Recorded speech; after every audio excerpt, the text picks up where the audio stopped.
why do I hear Christians say, I've been redeemed by the blood of the Lamb? Yeah, that's a really dense phrase. Let's unpack it. First, let's talk about what it means to redeem something. So, if you own something, it belongs to you.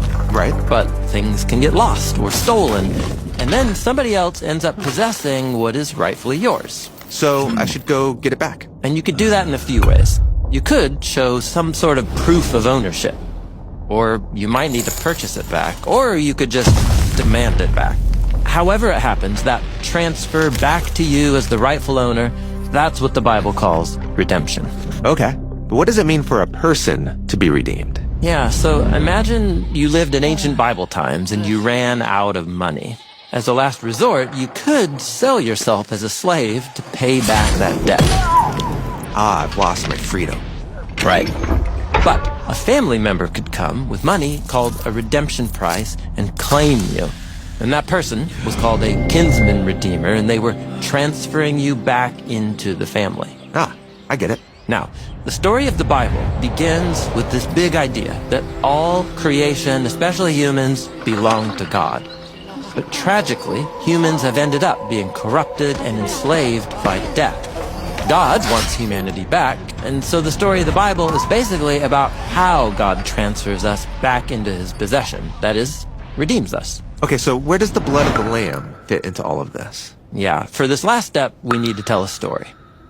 In the scroll of Exodus, Pharaoh has claimed the lives of all of the Israelites, making them his slaves. Yeah, they've lost their freedom. But they don't belong to Pharaoh. Israel belongs to God. Right. So God confronts Pharaoh and demands, let the people go free, or I will take them back with displays of power.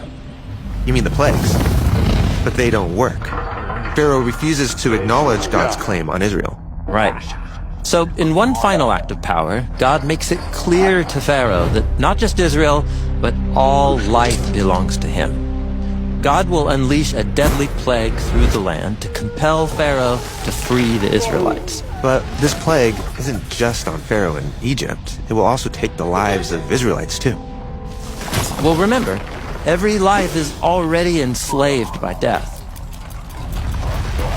But God provides a way of safety from the plague, and this is what the Passover meal is all about, where every family puts the blood of a flawless lamb on the doorframe of their house to protect them.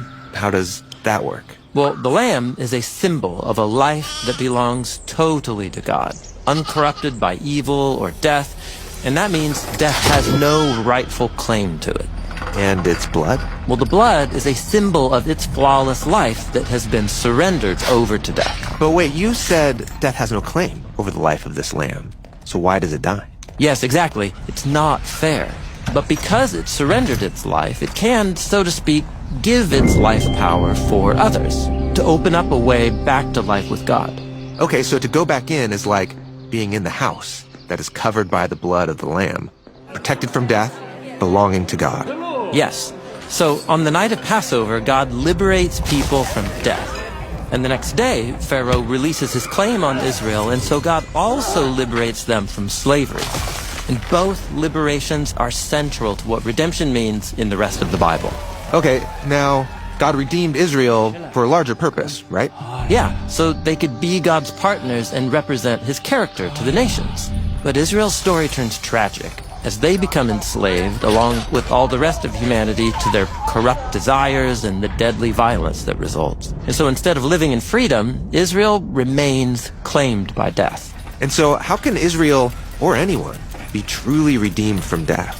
Yeah, that is the question that brings us to the story of Jesus.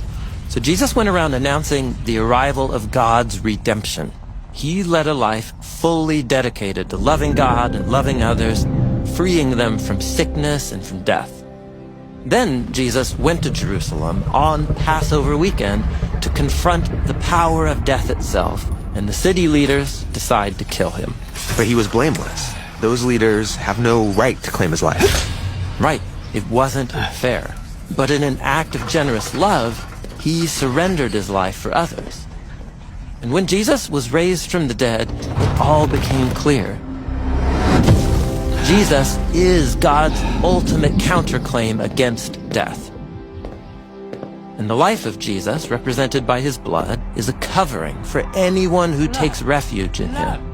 Death could not claim him, and ultimately, it cannot claim you either. So when Christians say, I've been redeemed by the blood of the Lamb, what they mean is that because of Jesus' life, they have been reclaimed by God into freedom and into a kind of life that's beyond the power of death.